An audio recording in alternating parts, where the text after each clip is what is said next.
Good afternoon, everybody. It is great to see a crowd here today. And Matt, thank you so much for your kind introduction. Very flattering comments. You know, when Lea asked me if I would introduce her today, I was honored. I was honored because I believe in Lea and I want to support her in her efforts to step forward to lead in our community. I know we each have our own story for why we're here today.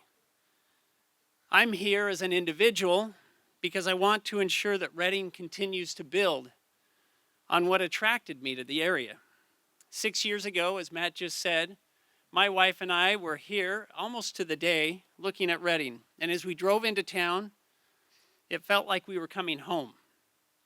The community is large enough that it offers all the services we wanted, yet it was small enough that we didn't feel like we'd get lost in the crowd. There were mountains, we see the rivers, the lakes, the trails, providing recreation seemingly everywhere around us. I mean, look at the day-to-day. And perhaps most importantly, me personally, my quality of life was going to improve because I'd stopped driving 2 hours every day to and from work. So this community is now my home and my family's home.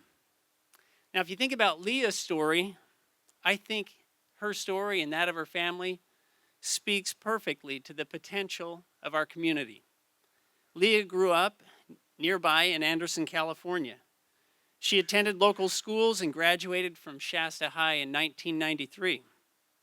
An incredible sign of her ability to build and maintain relationships is the number of friends here today from her preschool, from her high school, from all of her schooling. Lea has maintained those friendships. After high school, Lea left our community to pursue education at UC Berkeley and then to move on to Fresno, where she eventually earned her doctorate in clinical psychology.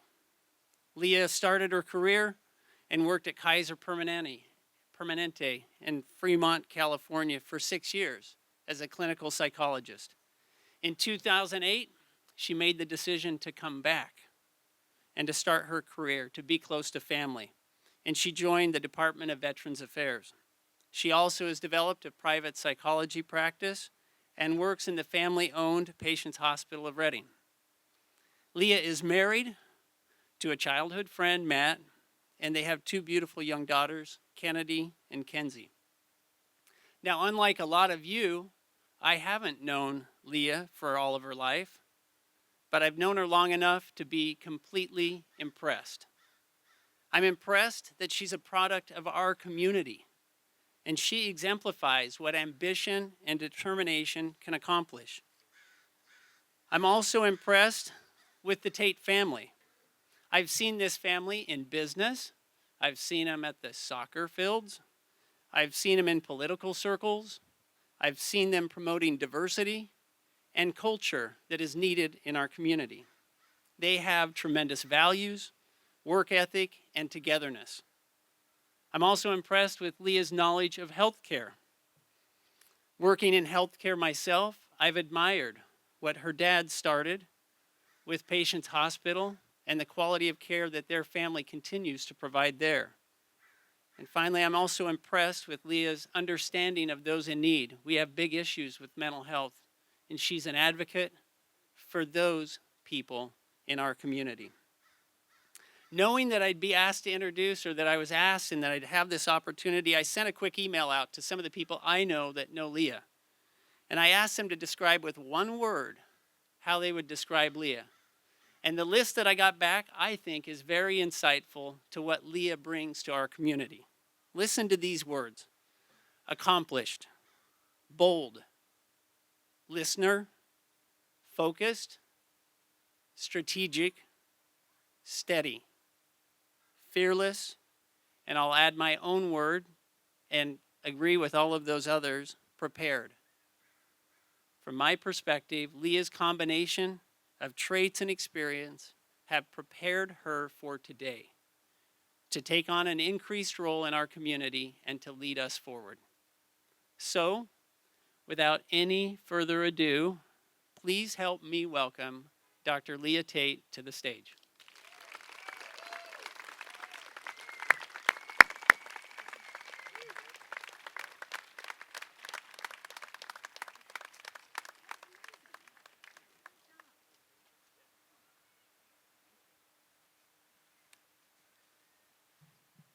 I don't even know what to say. That was an amazing, probably the most amazing introduction I've ever received. Thank you, Mark. Thanks.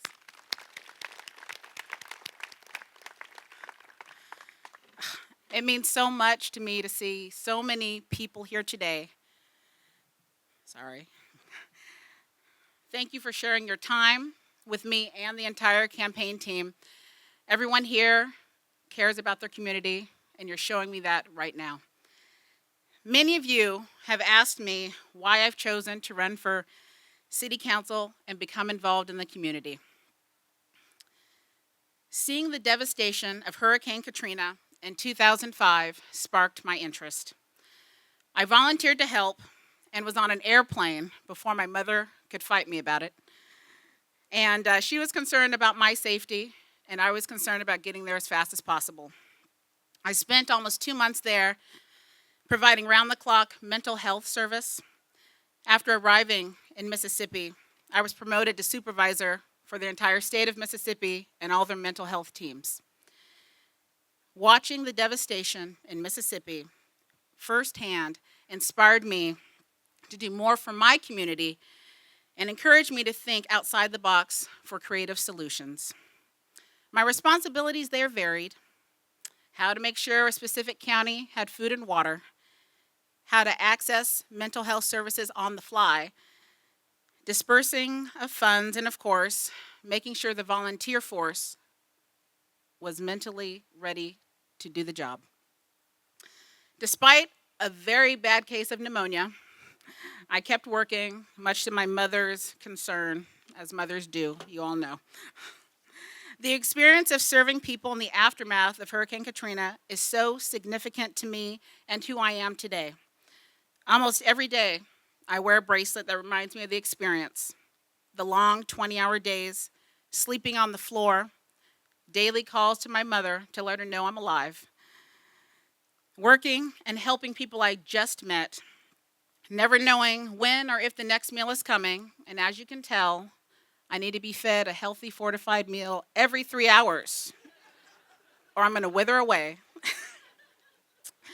The bracelet has a cursive K on it for Katrina and 5 dots signifying 2005. I rarely take it off, and I'd be happy to show anyone who wants to talk about it. Initially, my parents moved to this area so my father could begin his private practice. It turned out to be a place where I learned about generous community, wise elders, and supportive people. This is where I was raised, and I went to school.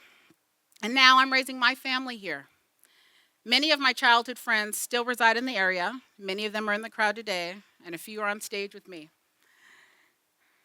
If you asked any of my childhood friends if they are surprised that I'm up here announcing my candidacy for Redding City Council, they would all say no. My first leadership position was actually at Sequoia Middle School, where I was successfully elected for several years, continuing into high school. As a kid, my friends knew me as a person who had a large, diverse group of friends. I had a good sense of humor, and I always stood up for what I believe in. I've always enjoyed a variety of people, thoughts, and ideas, and back then, I was an amateur collaborator and didn't even know it.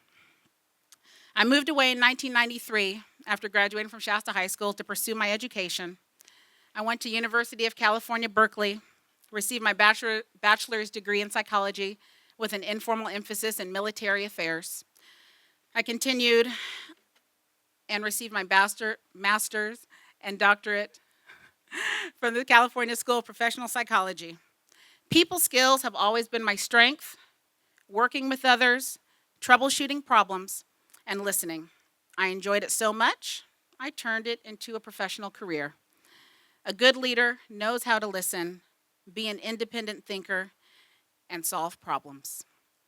Even while I was off pursuing my education, I would come back during vacations, summer breaks, and work in the Shasta County Inpatient Psychiatric Unit.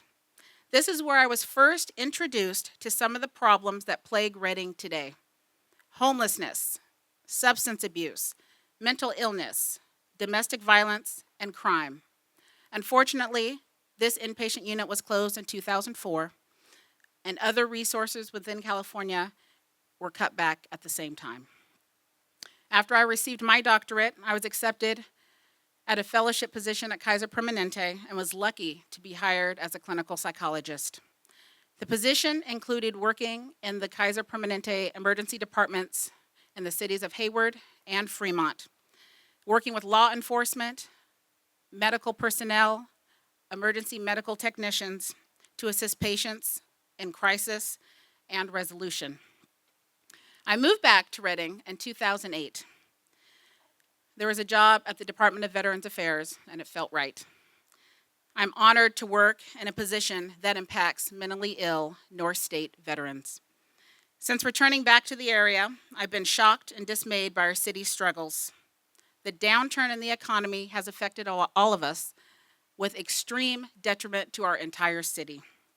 You cannot drive around without seeing the effects of homelessness, hopelessness, mental health issues, and substance abuse concerns. Many times, these are related to crime and domestic violence. I would like to see city officials and county officials put all mental health, substance abuse, crime, homeless advocates, and consumers together. We need to focus on collaborative solutions. Redding's current issues are all related. You cannot focus on only one at a time.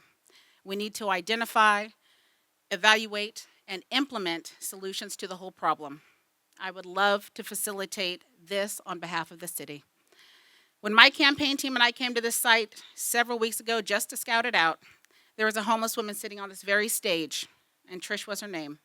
She approached me and spoke of her current situation. Her home burned down in the Trinity fire last summer.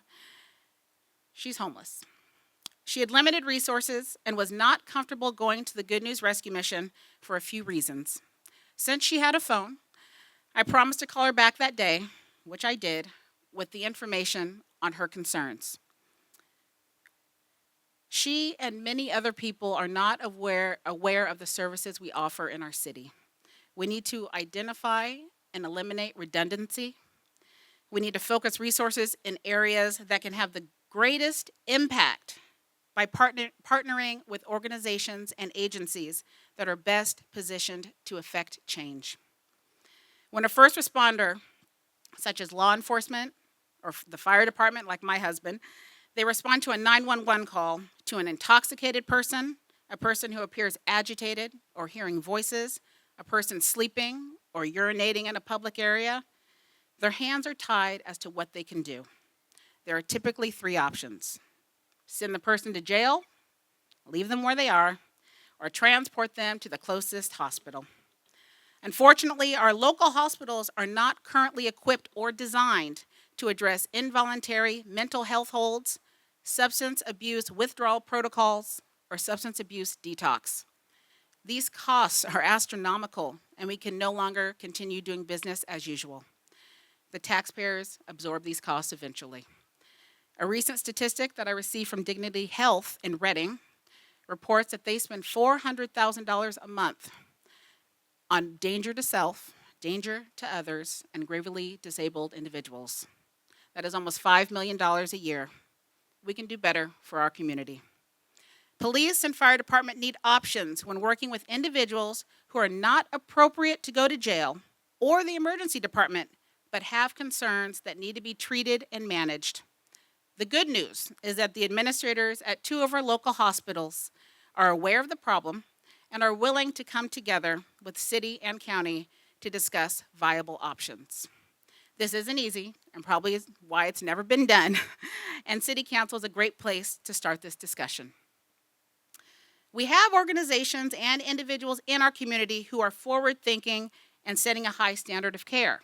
For example, One Safe Place has done an amazing job of creating a new facility with all-inclusive services. If you haven't taken a tour, you definitely should. The Good News Rescue Mission does a great job of tracking accountability, and under new leadership, they have expanded services. The veteran community does a local stand down to provide services for veterans in a one-stop shop. They can receive clothing, haircuts, legal, driver's license, and identification cards. Kristen Schrader is doing her part to address homelessness. The Shasta Regional Medical Center is planning to open up a geriatric psychiatric unit mid to late December 2015. Even with these community advocates, there is more to be done. Redding is a special community that stands alone in the valley, surrounded by mountains. Climbing mountains is nothing new to any of us. We have what it takes to meet these challenges and build a safe, healthy community. I'd like to acknowledge my husband, Matt, who is my hero because he's much braver than I am on every day. He's a firefighter and an Air Force veteran. I have 2 daughters, a 5-year-old and a 2-year-old, who I love dearly. Seeing all of you, including my friends and family, means so much to me. I'm also excited to speak with all of the new faces in the audience. Thank you very much for your time and supporting my candidacy. We are stronger together. Thank you.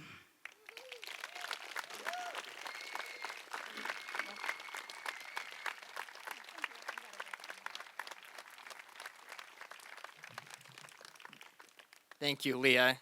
Thank you all again for being here. We have a couple ways to get involved with the campaign. We need endorsements. We need your support financially. We need your encouragement and giving us ideas and things that are important to the community. We're proud to announce that we just launched the website, leatate.com, for her city council run.